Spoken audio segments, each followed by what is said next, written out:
In the old courtyard house in Jiangsu province, 17-year-old Lina stood before the bronze mirror that had belonged to her grandmother. The mirror, though polished many times, carried tiny dents from age, each one a silent memory of the women who had stood in front of it. Every morning, Lina tightened her embroidered waistband and examined her reflection. Her hanfu, soft cream with peach blossoms, hung delicately on her frame, yet to her eyes, something was always wrong. Her waist wasn't slender enough. Her arms weren't delicate enough. Her beauty wasn't poetic enough.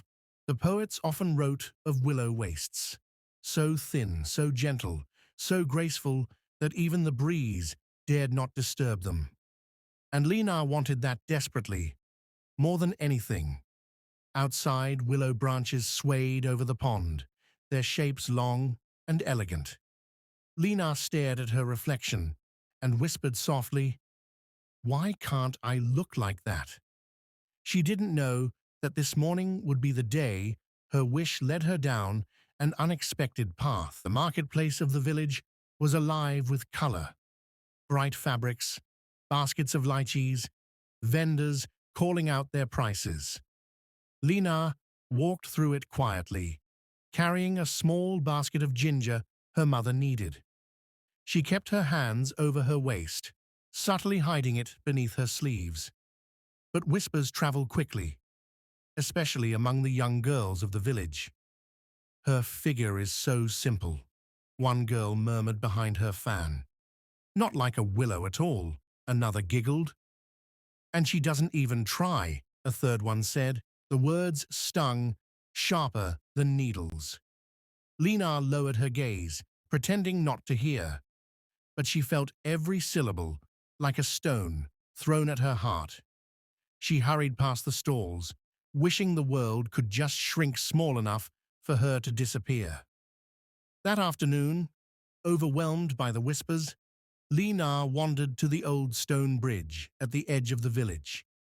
It was there she met him, the wandering storyteller, an elderly man with a wooden staff and robes faded from long travel. He sat beneath a plum tree, writing with a bamboo brush. Lina tried to slip past quietly, but the old man spoke without looking up. "Child, your heart is louder than your footsteps." She froze. He lifted his head, his eyes kind but sharp. "You chase a willow waist," he said, tapping his staff gently on the ground. "But have you ever seen how easily a willow breaks under storm winds?" Lina frowned softly, unsure how he knew. The storyteller continued. "A willow bends beautifully, yes, but it bends because it is weak." He pointed to the plum tree above him. "The plum blossom stands firm. It blooms in snow. Its branches are strong, yet it is still beautiful." Lina's eyes softened. No one had ever compared beauty to strength before. The storyteller handed her a red thread. "Stop chasing the willow. Remember the plum." Without another word, he returned to his scroll. Lina held the thread in her palm, feeling the warmth of its meaning. Lina returned home, with new thoughts filling her heart. That night, she didn't tighten her waistband. She didn't hide her frame. Instead, she stood before the bronze mirror and breathed deeply. For the first time, she straightened her posture, not to look slimmer, but to stand with dignity. Her shoulders relaxed, her eyes softened. She tied the red thread from the storyteller around her wrist. The next morning, she went to the marketplace again. This time, when an elderly vendor struggled with a basket, Lina stepped forward and helped her. "You're strong," the woman smiled, "and very kind. A rare beauty." Lina blinked. It was the first compliment she received that didn't come with a condition. That moment stayed with her. Weeks later, the village celebrated the Lantern Festival. The night sky glowed with floating red lanterns reflecting on the lake. Flute music drifted through the air like silk threads. Lina wore her simplest hanfu, soft cream, flowing like gentle water. She didn't decorate herself heavily.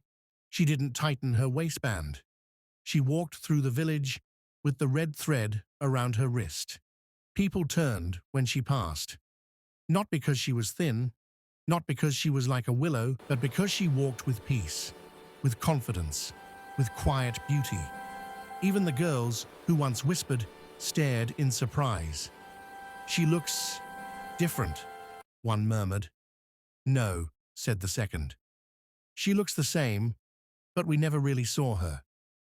A small girl tugged Lina's sleeve and offered her a lantern. "Gigi," she said, sweetly, "you look like a warm light." But Lina smiled, accepting it gently. Her thousands of lanterns floated into the sky, and her heart felt light enough to follow. At dawn, the next day, Lina returned to the stone bridge. The river was quiet, the plum blossoms drifting in the wind. She looked at her reflection in the water. Her waist was the same. Her cheeks were the same.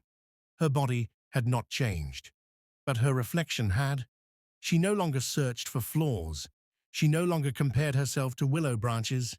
She saw warmth, strength, kindness, comfort in her own form. She touched the red thread on her wrist. "I don't want to be a willow," she whispered. "I want to be me." The plum tree swayed above her, as if in agreement. In that moment, Lina knew. Beauty was not something she needed to become. It was something she had finally learned to see.